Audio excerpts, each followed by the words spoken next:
नमस्कार, बहुत स्वागत है आपका डेली 24 भारत में। मैं हूं आपके साथ अनीता शर्मा। शुरुआत करते उत्तर प्रदेश की बड़ी खबरों से।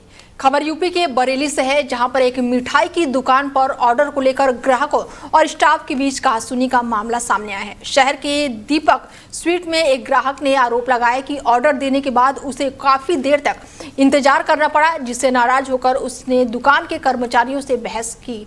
और वहीं दुकान के स्टाफ का कहना था कि ग्राहक के ऑर्डर को लेकर सामान्य प्रक्रिया चल रही थी और ज्यादा समय नहीं हुआ था। और इसी बीच डेली 24 भारत की टीम मौके पर मौजूद हुई और घटनाक्रम की कवरेज कर रही थी। और जैसे ही कैमरे पर रिकॉर्डिंग शुरू हुई, उसी दौरान दुकान प्रबंधन की ओर से ग्राहक को उसके जमा किए गए पूरे पैसे वापस कर दिए हैं।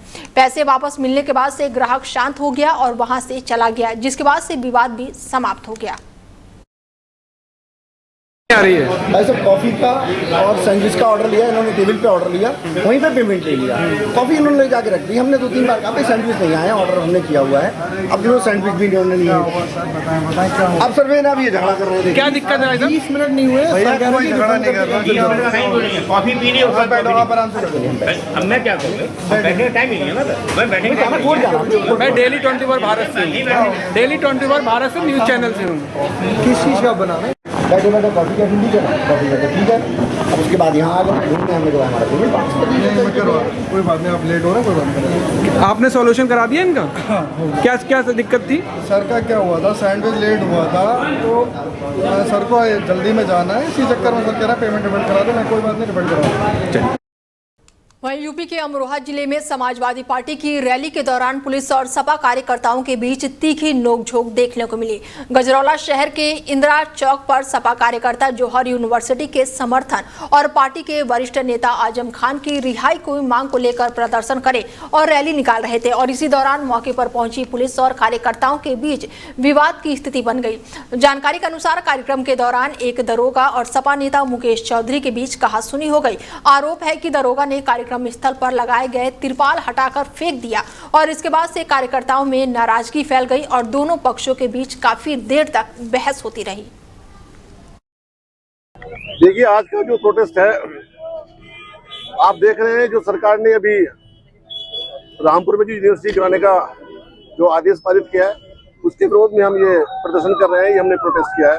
हमारी मांग है जो एक यूनिवर्सिटी सर्व समाज के सभी लोगों को शिक्षा दे रही है, उसको इस तरह से गिराने का आदेश जो है निराधार गलत है। और जहां तक आप जैसे सरकार का आदेश है कि यूनिवर्सिटी के नक्शे पास नहीं हुए हैं, तो आपकी नॉलेज के लिए बता दें, ऐसे सैकड़ों दफ्तर, सरकारी दफ्तर भी है, प्राइवेट बिल्डिंग्स भी है और बहुत सारी कॉमर्शियल ऐसी बिल्डिंग्स हैं जिनके नक्शे पास नहीं है और जिनसे गवर्नमेंट बहुत रेवेन्यू इकट्ठा कर रही है, पैसे कमा रही है। तो आप उन सभी इस तरह की बिल्डिंग्स को गिराने का आदेश पारित करिए, उसके बाद फिर आप जो है यूनिवर्सिटी के बारे में सोच सकते हैं। अभी दिल्ली में प्रोटेस्ट कर रहे हैं बच्चे और किस तरीके से वहाँ पर जो है लाठी चार्ज भी किया गया है। देखिए, दिल्ली में भी आप देख लीजिए, सरकार चाहे स्टेट में है या सेंटर में है, जिस तरह का इनका आज की तारीख में कार्य करने का रवैया है, बहुत ही खराब हो चुका है। खासकर जो बच्चे नीट के एग्जाम की तैयारी करते हैं, अगर आपने देखा होगा, आपकी फैमिली में बच्चे हैं जो पढ़ रहे हैं, नीट की तैयारी करने का मतलब है अपना जीवन पूरा एजुकेशन के लिए डेडिकेट कर देना, समर्पित कर देना। एक बच्चा जो नीट के लिए जाता है वो 8-10 घंटे, 12 घंटे, 14 घंटे तक पढ़ाई करता है और 2, 4, 5 साल के बाद कहीं कंपटीशन पार करके वो जो है एक डॉक्टर बनने की कोशिश करता है और उसका अचानक 2 दिन पहले, 4 दिन पहले पता चले कि वो पेपर बिक चुके हैं, वो पेपर जो है लीक हो चुके हैं, तो उन लाखों और करोड़ों बच्चों पे क्या बीतती होगी, आप अच्छी तरह सोच सकते हैं। आज जौहर यूनिवर्सिटी को जो उनको बचाने के लिए आप सड़क पर उतरे हैं, तो क्या मांग है आपकी? जैसे कि आपको पता है कि जौहर यूनिवर्सिटी को गिराने का जो है आदेश पारित हो गया है, तो हमारा इस बात के लिए विरोध है क्योंकि यूनिवर्सिटी है वो शिक्षा का मंदिर है। और रही बात नक्शे की, तो नक्शे तो बहुत सारी संस्थाओं के और बहुत सारे ऑर्गेनाइजेशंस के, ऑफिसेस के, मंदिरों के भी नहीं है, तो पहले उन्हें गिराया जाए, उसके बाद यूनिवर्सिटी पे आ जाए। अब इस बात से साफ ये सरकार का जो है एक फेलियर पता चलता है कि शिक्षा को लेकर के ना तो हमारी यूपी सरकार सीरियस है और सेंटर में तो जो आप हाल देख रहे हो जंतर मंतर पे हो ही रहा है कि अब यही हाल यूपी में भी होगा। अगर ये यूनिवर्सिटी गिरा दी गई तो बच्चे कहाँ जाएंगे? जो वहाँ पे पढ़ रहे हैं वो फिर आक्रोश में आकर के कोई ना कोई विरोध करेंगे, कोई ना कोई प्रोटेस्ट करेंगे। तो आप समझिए इस बात को कि इस वहीं यूपी में लगातार हो रही बारिश और बाढ़ की स्थिति को देखते हुए मुख्यमंत्री योगी आदित्यनाथ ने अधिकारियों को राहत और बचाव कार्य में तेजी लाने के निर्देश दिए हैं। मुख्यमंत्री ने प्रभावित परिवारों को हर संभव मदद पहुंचाने, 24 घंटे के भीतर मुआवजा देने और जनहित पशु हानि और आर्थिक नुकसान का आकलन करने के साथ अधिकारियों के पीड़ित परिवारों से लगातार संवाद बनाए रखने के निर्देश दिए। और इसी क्रम में उन्नाव के जिलाधिकारी घनश्याम मीणा ने वरिष्ठ पुलिस अधीक्षक जयप्रकाश सिंह से मुलाकात की, बात की और साथ ही गंगा घाट और बाढ़ प्रभावित क्षेत्रों का दौरा करके राहत व्यवस्थाओं का जायजा लिया। वहीं बहराइच में 7 साल के मासूम से दुष्कर्म के बाद उसकी हत्या करने के मामले में पॉक्सो कोर्ट ने आरोपी मुकेश निषाद को फांसी की सजा सुनाई है। अदालत ने आरोप पत्र दाखिल होने के महज 1 महीने के भीतर सुनवाई पूरी करते हुए ये फैसला सुनाया। मामला केसरगंज थाने क्षेत्र का है, जहां पर 13 मई को मासूम का गला काटा और शव को झाड़ियों में फेंक दिया। पुलिस जांच में सामने आया कि आरोपी मुकेश निषाद मासूम को शादी समारोह में ले गया था और दुष्कर्म के बाद उसकी हत्या करके शव को झाड़ियों में फेंक दिया। पुलिस ने आरोपी को गिरफ्तार करके साक्ष्य और गवाहों के आधार पर 22 जून को आरोप पत्र दाखिल किया, जिसके बाद से अब बड़ा फैसला सुनाया गया है। आज विशेष न्यायाधीश पॉक्सो कोर्ट जनपद बहराइच से अर्जुन कुमार गौतम जी ने अपराध संख्या 135/36 थाना कैसरगंज में दर्ज करने के अंतर्गत अभियुक्त मुकेश निषाद को आज मृत्युदंड की सजा सुनाई है। इसमें वादी मुकदमा द्वारा यह तहरीर दी गई थी कि उसका बेटा धनंजय डीजे देखने गया था मुकेश निषाद के साथ, रात में वापस नहीं लौटा। दूसरे दिन पुलिस ने उसकी डेड बॉडी को बरामद किया और फिर त्वरित साक्ष्य संकलन करते हुए एफएसएल रिपोर्ट देने के लिए भेजा गया और 20/6/26 को ही इसमें चार्जशीट न्यायालय भेजी गई। 22 से 26 को आरोप पत्र विकसित हो गया और आज 1 महीने के ट्रायल के अंतर्गत ही अभियुक्त मुकेश निषाद को फांसी। वहीं कानपुर में कांग्रेस नेता विकास अवस्थी ने कथित नजरबंदी के विरोध में आपने जो है लोहे की जंजीरों से बांधकर प्रदर्शन किया। विकास अवस्थी का आरोप है कि पिछले 48 घंटों से उन्हें घर में नजरबंद रखा गया है और विपक्षी नेताओं को शांतिपूर्ण प्रदर्शन करने से रोका जा रहा है। उन्होंने केंद्रीय शिक्षा मंत्री धर्मेंद्र प्रधान के इस्तीफे की मांग करते हुए कहा कि लोकतांत्रिक तरीके से विरोध दर्ज कराने का अधिकार भी छीना जा रहा है। कांग्रेस नेता ने खुद को जंजीर से जकड़कर प्रतीकात्मक रूप से अपनी कैद का संदेश दिया और बीजेपी सरकार पर तानाशाही रवैया अपनाने का आरोप लगाया। विकास अवस्थी का कहना है कि कानपुर में पुलिस विपक्ष के नेताओं को किसी भी तरह का प्रदर्शन नहीं करने दे रही है। आपने जो है जंजीरों से खुद को जकड़ रखा है, क्या है, क्यों जकड़ रखा है? देखिए, एक तरीके से प्रतीकात्मक हम लोग विरोध कर रहे हैं। लोकतंत्र को पूरी तरीके से सरकार ने बंधक बना लिया है। विपक्ष के नेताओं को उनके घरों में पूरी तरीके से कैद कर दिया गया है, चाहे वो जिस भी दल का हो। अगर सरकार ने पूरी तरीके से विपक्ष की आवाज को कुचलने की मंशा बना रखी है, व्यक्तिगत तौर पे मेरे साथ और कानपुर में तमाम सारे ऐसे नेता जो पिछले 48 घंटे से उनके घरों में कैद करके रखा गया है और हम लोग छात्रों की आवाज को बुलंद करना है और उनके अधिकारों को की लड़ाई को लड़ने का काम करना है। साथ ही हम सभी धर्मेंद्र प्रधान के इस्तीफे की मांग कर रहे हैं। जब तक धर्मेंद्र प्रधान का इस्तीफा नहीं हो जाएगा, आंदोलन जारी रहेगा और किसी न किसी रूप पर हमें चाहे जितना बंधक बना ले, चाहे जितना कैद कर ले, हम अपनी आवाज को दबने नहीं देंगे। हमारी आवाज को दबाने का काम ये सरकार नहीं कर सकती है। कितने समय से लगभग कुशीनगर जिले में मगरमच्छ दिखाई देने से इलाके में दहशत फैल गई है। खड्डा क्षेत्र में सिसवा गोपाल गांव में मगरमच्छ देखे जाने की सूचना मिलते ही ग्रामीणों में हड़कंप मच गया। सूचना पर वन विभाग की टीम तुरंत ही मौके पर पहुंची और पूरे क्षेत्र का निरीक्षण शुरू कर दिया। वन क्षेत्र अधिकारी खड्डा ने मौके का जायजा लिया और ग्रामीणों से मगरमच्छ से सुरक्षित दूरी बनाए रखने की अपील की है। साथ ही लोगों से अफवाहों पर ध्यान नहीं देने और यदि कहीं भी मगरमच्छ दिखाई दे तो उसकी सूचना वन विभाग को देने की अपील की है। यूपी के अमेठी जिले में मुसाफिर खाना से खबर है, जहां पर एसडीएम नितेश राज ने वन विभाग की टीम के साथ मर्दानपुर स्थित एक आरा मशीन का औचक निरीक्षण किया। निरीक्षण के दौरान एसडीएम को आरा मशीन पर प्रतिबाधित प्रजातियों की लकड़ियां मिली हैं, जिसके बाद से उन्होंने संबंधित लकड़ियों को वैध दस्तावेज संचालक से मांगा, लेकिन संचालक जरूरी कागजात प्रस्तुत नहीं कर सका और इसी पर एसडीएम ने मौके पर मौजूदा वन विभाग के रेंज को निर्देश दिया कि आरा मशीन संचालक को तुरंत ही नोटिस जारी करके उसका जवाब लिया जाए। वहीं यूपी के अमेठी जिले में मुसाफिर खाने के एसडीएम नितेश राज ने अवैध अतिक्रमण के खिलाफ बड़ी कार्रवाई करते हुए भारी पुलिस बल के साथ सड़क किनारे किए गए कब्जों को हटवाया। रानीगंज से शुक्ल बाजार तक करीब 20 किलोमीटर के दायरे में चलाए गए अभियान के दौरान सड़क किनारे मोरंग, सीमेंट और अन्य दुकानदारों द्वारा किए गए अवैध अतिक्रमण को हटाया गया। प्रशासन का कहना है कि लंबे समय से सड़क किनारे अतिक्रमण की वजह से कस्बे में लगातार जाम की स्थिति बनी हुई है, जिससे आम लोगों को काफी परेशानियों का सामना करना पड़ रहा है। यूपी के रामपुर जिले में मीठी पूरी खाने के बाद से एक ही परिवार के 20 से 22 लोगों की तबीयत अचानक से ही बिगड़ गई। मामला अजीमनगर थाना क्षेत्र का बताया जा रहा है, जहां पर खाना खाने के कुछ ही देर बाद लोगों को उल्टियां, चक्कर और बेहोशी की शिकायत होने लगी, जिसके बाद से उन्हें तुरंत ही एम्बुलेंस के साथ अस्पताल पहुंचाया गया, जहां पर उनका इलाज जारी है और डॉक्टरों ने शुरुआती जांच में फूड पॉइजनिंग की आशंका जताई है। घटना की जानकारी मिलते ही सीओ सिटी अभिषेक श्रीवास्तव और अजीमनगर पुलिस जिला अस्पताल पहुंचे और पीड़ित परिवारों से पूछताछ करके खाने में इस्तेमाल किए गए खाद्य पदार्थों की जानकारी जुटाई। आज दिनांक 23 जुलाई को थाना क्षेत्र अजीमनगर अंतर्गत एक गांव पड़ता है नगलिया अखिल, उसमें एक परिवार के द्वारा शाम के समय कुछ भोजन का भोग किया गया था, जिसके क्रम में इनकी सभी की तबीयत खराब हो गई है। इसमें इनको तत्काल ही एम्बुलेंस की सहायता से यहाँ पे जिला अस्पताल में दाखिल कराया गया है। ये सभी लोग इलाजाधीन है, इनका उपचार हो रहा है तथा इसमें अन्य तथ्यों की जाँच कर अग्रिम कार्रवाई की जा रही है। कितने लोग हैं सर? ये पूरे परिवार के लगभग 19 से 20 लोग हैं जो कि उपचाराधीन हैं और इनका भी इलाज चल रहा है। फिलहाल ठीक अवस्था में है और डॉक्टर द्वारा लगातार नज़र रखी जा रही है। इनके द्वारा क्या खाया गया है, किस चीज़ का उपभोग किया गया है, उसके संबंध में जानकारी दी जाएगी। ठीक है, ओके सर।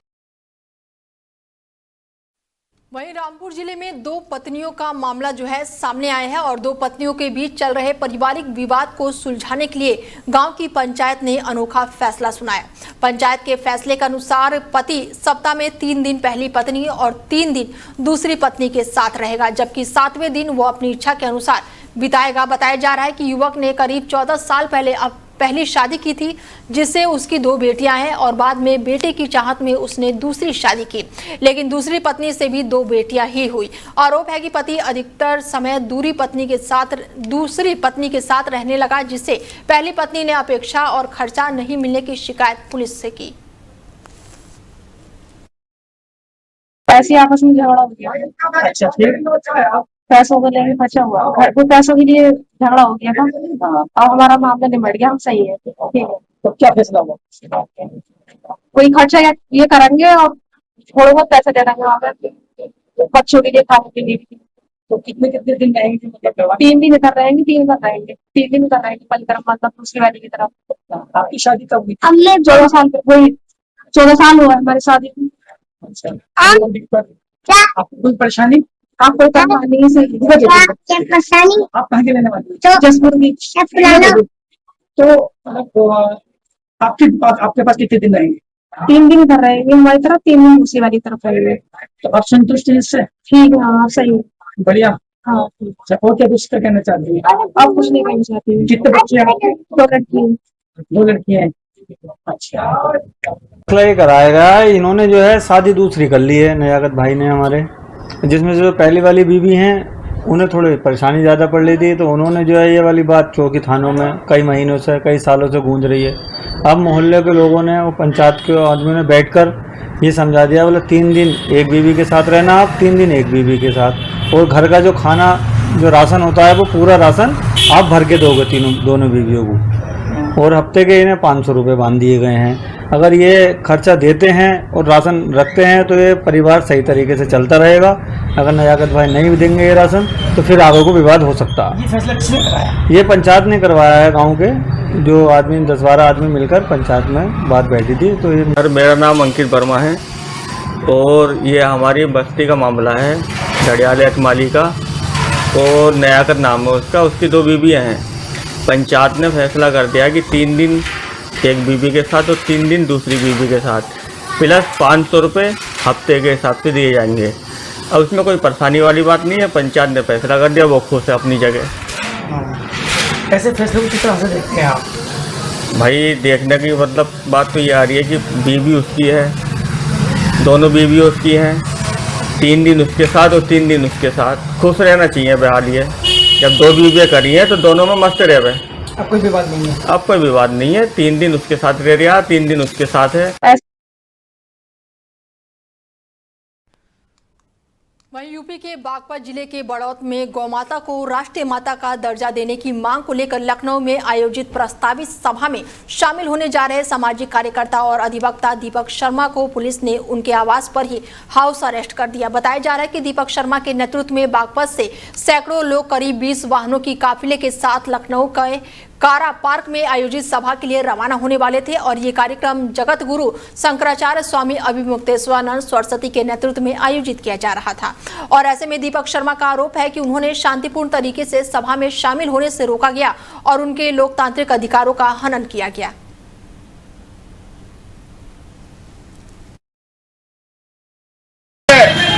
हमारे देश के प्रधानमंत्री जो 2012 में 13 में ये कहते थे कि जब हमारी सरकार आएगी तो गौ माता का प्रतिबंध होगा।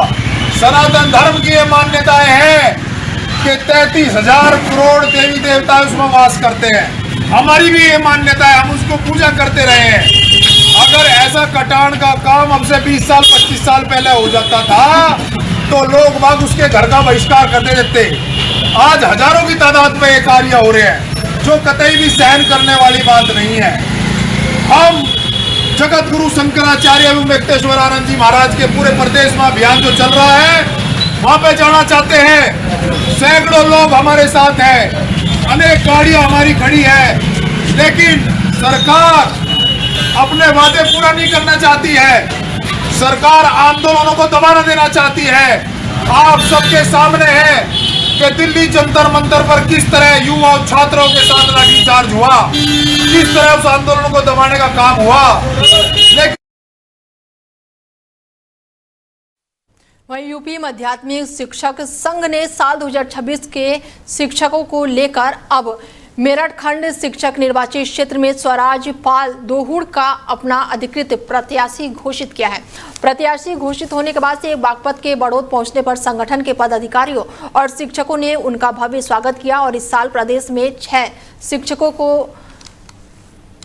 एमएलसी सीट पर चुनाव होना है और संगठन ने मेरठ खंड के स्वराज पाल दोहुड़ और वाराणसी शिक्षक निर्वाचित क्षेत्र से प्रदेश अध्यक्ष एवं पूर्व एमएलसी चेत नारायण सिंह को उम्मीदवार बनाया है। जिला अध्यक्ष, जिला मंत्री, यहाँ की कार्यकारिणी और तमाम मेरे शुभचिंतक जो है यहाँ मौजूद हैं बड़ौत के प्रथम आगमन पर।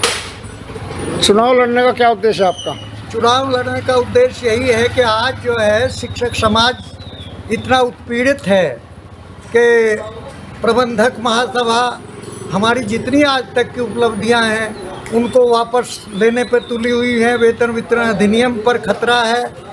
जो हमारे अल्पसंख्यक विद्यालय हैं उनके शिक्षकों के स्थानांतरण नहीं होते तो उनके स्थानांतरण कराने की जो है हमारी डिमांड है, उसको पूरा कराएंगे। और सबसे बड़ी बात यह है कि जो हमारे वित्तविहीन के साथी हैं, वित्तविहीन के साथियों को जो है एक बार एक रेमुनेशन दे के छोटा था और इसके बाद जो है उनको सरकार ने पूछा बराबर जो है हम लोगों ने अभी एक आदेश कराया था कि इनका वेतन जो है बैंक से कराया जाए, उसको भी प्रबंधाधिकारी ने जो है अभी लागू नहीं किया। तो शिक्षक साथी जितने भी जो है हमारे वित्तविहीन के हैं वो बहुत ही पीड़ा में है और बहुत कम वेतन पर काम कर रहे हैं, जबकि 80% शिक्षा जो है हमारे वित्तविहीन के शिक्षकों पर ही आधारित है। चुनाव में क्या मुद्दा रहेगा आपका? लड़ाई लड़नी है। चुनाव में मेन मुद्दा क्या रहेगा आपका? चुनाव में मेन मुद्दे हमारे 3 रहेंगे। नंबर 1 ये है कि जो पुरानी पेंशन है उसका 50% हिस्सा हमारा माध्यमिक शिक्षक संघ प्राप्त कर चुका, 50% शेष है, उसको 50% को पूरा कराना है। दूसरा जो ये अल्पसंख्यक विद्यालय हैं इनके ट्रांसफ़र का जो है व्यवस्था करानी है और वित्तविहीन के जो शिक्षक हैं इसमें वेतन वितरण अधिनियम लागू कराना है और माध्यमिक शिक्षा सेवा आयोग के अंतर्गत जो है इनको लाने का प्रयास किया जाएगा, उसके अंतर्गत आए। चूँकि इनकी मान्यता और हमारी मान्यता एक ही धारा में जो है एडिड वालों की और एक ही हुई है तो ये असमानता दूर कराई जाएगी, वेतन वितरण अधिनियम इन पर लागू कराया जाएगा। इनको माध्यमिक शिक्षा सेवा आयोग।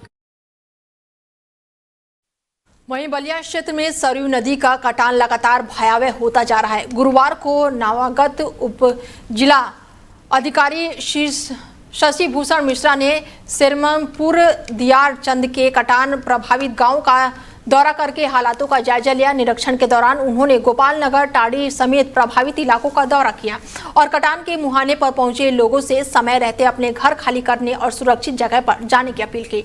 उप जिलाधिकारी ने बताया कि गोपाल नगर टाड़ी का प्राथमिक विद्यालय भी अभी सरयू नदी के कटान की जद में आ गया है और कभी भी नदी में समा सकता है। मैंने जो देखा, सरयू का कटान बहुत तेजी से बस्ती की ओर है और उससे तात्कालिक रूप से एक मकान प्रभावित है जो उसके नींव तक आ गया है। उसको लोग खाली भी कर रहे हैं। मेरा निर्देश था कि लोग अब इस पे ना आए, क्योंकि कभी भी वो फट सकता है और जिससे धन जन की क्षति हो सकती है। आगे और बढ़ कर के मैंने देखा कि प्राथमिक विद्यालय जो उस गांव का है वो अभी से प्रभावित है और उसकी नींव के पास तक भी पानी आ गया है, तो उसको खाली करा दिया गया है। बच्चे पास की जूनियर हाई स्कूल में शिफ्ट कर दिए गए हैं और जो उसकी मूल्यवान दरवाजे वगैरह हैं, प्रधानाध्यापक उसका जो है उसको निकलवा के सेफ कस्टडी में जूनियर हाई स्कूल में रखेगा ताकि वो न भी नष्ट हो जाए बाद में। लेकिन ये कह दिया गया है कि यहाँ पर कोई व्यक्ति उस सीमा में न रहे जो कटान से प्रभावित है, ताकि किसी भी प्रकार की जनहानि से बचा जा सके। आगे भी कुल मिला के जो मेरे देखने में आया है, जिस गति से कटान हो रहा है, निश्चित ही उस पर सतत दृष्टि रखनी होगी और वो एक बड़ी बाढ़ के बाद की परियोजना का विषय है, जिससे जो है कोई तटबंदी ही उस कटान को बचा सकता है। और नहीं तो अगर इसी तरीके से कटान होता रहा तो बस्ती आबादी के कई और। वहीं बलिया जिले की बैरिया तहसील में अधिवक्ताओं का लगातार तहसील प्रशासन के बीच चल रहे विवाद अब और ज्यादा गहराता जा रहा है। संविदा पर कार्यरत भूलेख ऑपरेटर शैलेश भारती के साथ कथित विवाद के मामले में तहसील बार एसोसिएशन के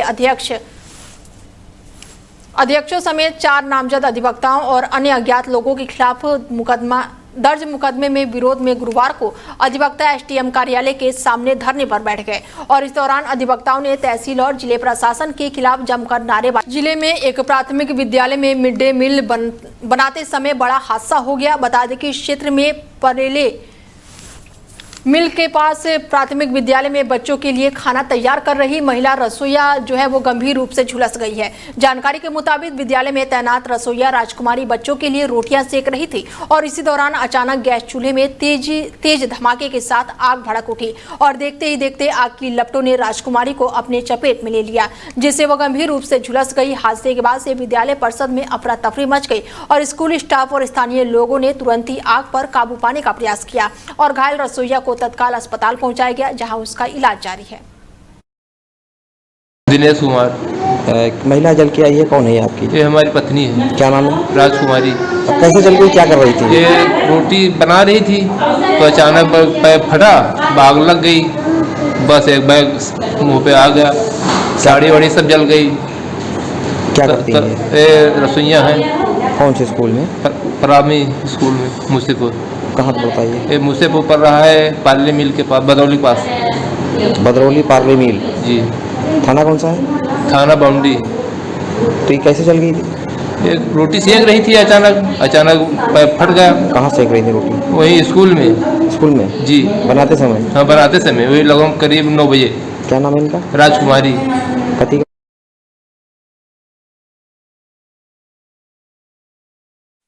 वहीं यूपी के बहराइच जिले में भारत नेपाल सीमा पर सुरक्षा एजेंसियों को ऐसे में बड़ी सफलता मिली है। बता दें कि लगातार सशस्त्र सीमा बल यानी कि एसएसबी और स्थानीय पुलिस की संयुक्त कार्रवाई से प्रतिवादी संगठन वारिस पंजाब दे में देश से जुड़े 2 संदिग्ध घुसपैठियों को गिरफ्तार किया गया है। पुलिस के मुताबिक गिरफ्तार आरोपियों में 2023 के अजनाल थाने पर हुए हमले का वांछित आरोपी विक्रमजीत सिंह और अमेरिका के कैलिफोर्निया का रहने वाला मनवीर सिंह शामिल है। पुलिस अधीक्षक विश्वजीत श्रीवास्तव ने बताया कि विक्रमजीत सिंह साल 2023 से हत्या के प्रयास समेत कई गंभीर मामलों में फरार चल रहा था और फर्जी दस्तावेजों के सहारे नेपाल में छिपा हुआ था। रुपाइडिया पुलिस और एसएसबी के संयुक्त ऑपरेशन में 2 घुसपैठियों की सूचना थी। ये बिना कागज और बिना वैध कागज के यहाँ प्रवेश कर रहे हैं और इनको स्थानीय लोग मदद कर रहे हैं। इस संबंध में जब चेकिंग की गई तो इसमें कुल 5 लोगों की गिरफ्तारी हुई है, जिसमें 2 लोग मुख्य रूप से जो घुसपैठी हैं जिनका नाम विक्रमजीत सिंह और मनवीर सिंह है और इसके 3 और लोग हैं जो यहाँ लोकल यहाँ के रहने वाले हैं। जो पूछताछ से पता चला कि इसमें से एक वारिस पंजाब एक संगठन है जो पंजाब में बैन है और इसने 2023 में कजलाना थाने के पास एक कांड किया था और उसमें से जो विक्रमजीत है वो उसका वांछित अभियुक्त है और 307 का है और पंजाब पुलिस से इसके खिलाफ वारंट भी इशू है। वो था और वो जो है पिछले 2 साल से फरार चल रहा था और महाराष्ट्र और राजस्थान और दिल्ली और पूरनपुर पीलीभीत रहता हुआ ये पिछले 1 साल से काठमांडू में रह रहा था। इसके वकीलों ने बताया कि अब तुम यहाँ पे आ जाओ तो हम तुम्हारा कुछ समझौता करा दें। इस संबंध में ये चूंकि इसको ये डर था कि ये वांछित अभियुक्त है, इस वजह से इसने फर्जी आधार कार्ड के आधार पर यहाँ रुपाइडिया बॉर्डर से प्रवेश करने की कोशिश की, जिसको यहाँ पर गिरफ्तार किया गया। इसके साथ ही एक इसका दोस्त जो मनवीर जो वो भी उसी संस्था का सदस्य है और इसके ऊपर भी मुकदमे हैं और ये अपनी वाइफ के साथ था, जिसकी वाइफ के सारे कागजात कंप्लीट थे तो उनको रवाना कर दिया गया। वो अपने गंतव्य पे चली गई, लेकिन ये चूँकि इसने वीज़ा नहीं बनाया था और ये अमेरिका का मूल नागरिक था तो इस वजह से वीज़ा ना होने की वजह से इसको पकड़ा गया और ये चूँकि इसका वीज़ा नहीं बना था तो इस वजह से ये मेन चेक पोस्ट से ना आकर ये चोर रास्ते से आ रहा था। इस चोर रास्ते में सुरेंद्र और राजीव और एक व्यक्ति और है, वो इनकी मदद कर रहे थे। उन सभी को गिरफ्तार कर लिया गया है। इसमें ये भी बताना जरूरी है कि ये एक जोगा नाम का व्यक्ति जो कि पीलीभीत के पूरनपुर का रहने वाला है। वहीं अमेठी में पूर्व सांसद स्मृति ईरानी को करीबी बताए जा रहे एक युवा नेता की कथित दबंगई का मामला सामने आया है। आरोप है कि महज 850 रुपए के बकाया भुगतान की मांग करने पर युवक ने अपने साथियों के साथ दुकान में घुसकर दुकानदार की जूतों से पिटाई कर दी है और ये पूरी घटना दुकान में लगे सीसीटीवी कैमरे में कैद हो गई है, जिसका वीडियो अब सोशल मीडिया पर तेजी से वायरल हो रहा है।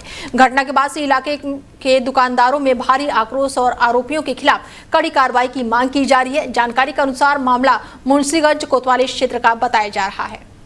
वहीं अमेठी जिले में चोरों ने शिक्षा के मंदिर को ही अपना निशाना बना लिया है। अमेठी कोतवाली क्षेत्र के पिंडोरिया गांव स्थित प्राथमिक विद्यालय पूरे भाले सुल्तान में बीती रात अज्ञात चोरों ने ताला तोड़कर चोरी की वारदात को अंजाम दिया है। चोर स्कूल परिसर में रखे गैस सिलेंडर चोरी करके फरार हो गए और घटना ने एक बार फिर से रात्रि गश्त को लेकर पुलिस व्यवस्था पर सवाल खड़े कर दिए हैं। गुरुवार सुबह जब विद्यालय की रसोइयां मिड डे मील तैयार करने के लिए स्कूल पहुंची तो उन्होंने स्कूल का ताला टूटा देखा और अंदर जाकर जांच की तो गैस सिलेंडर गायब मिला। वहीं यूपी के अंबेडकर नगर जिले में बदहाल सड़क के विरोध का एक अनोखा तरीका सामने आया है। अकबरपुर विधानसभा क्षेत्र के सिकंदरपुर थाने के अंतर्गत ग्राम सभा सुडौल तारा के बारातबारी गांव में पहले ही बारिश के बाद सड़कें पूरी तरह से जलमग्न हो गई हैं। सड़क पर इतना पानी भर गया है कि वो किसी तालाब जैसी दिखाई देने लगी है। लगातार हो रही परेशानियों और प्रशासन की अनदेखी से नाराज ग्रामीणों ने विरोध का अनोखा तरीका अपनाते हुए सड़क पर ही जमा कीचड़ और पानी के बीच धान की रोपाई कर दी। ग्रामीणों का कहना है कि मानसून से पहले नालों की सफाई और जल निकासी के बड़े बड़े दावे किए जाते हैं, लेकिन जमीनी हकीकत बिल्कुल अलग है। वहीं यूपी के अलीगढ़ रेलवे स्टेशन पर बढ़ती मोबाइल चोरी की घटनाओं के खिलाफ आरपीएफ और जीआरपीएफ की संयुक्त टीम ने बड़ी कार्रवाई करते हुए 3 शातिर मोबाइल चोरों को गिरफ्तार किया है। गुरुवार को चलाए गए संयुक्त अभियान के दौरान रेलवे स्टेशन के प्लेटफॉर्म नंबर 7 से 3 संदिग्धों को हिरासत में लिया गया। पूछताछ और तलाशी के दौरान उनके कब्जे से चोरी के 6 मोबाइल फोन बरामद किए गए हैं, जिनकी अनुमानित कीमत करीब 80 लाख रुपए 1,80,000 रुपए आंकी जा रही है। फिलहाल बुलेटिन में मेरे साथ इतना ही। दीजिए इजाजत, नमस्कार।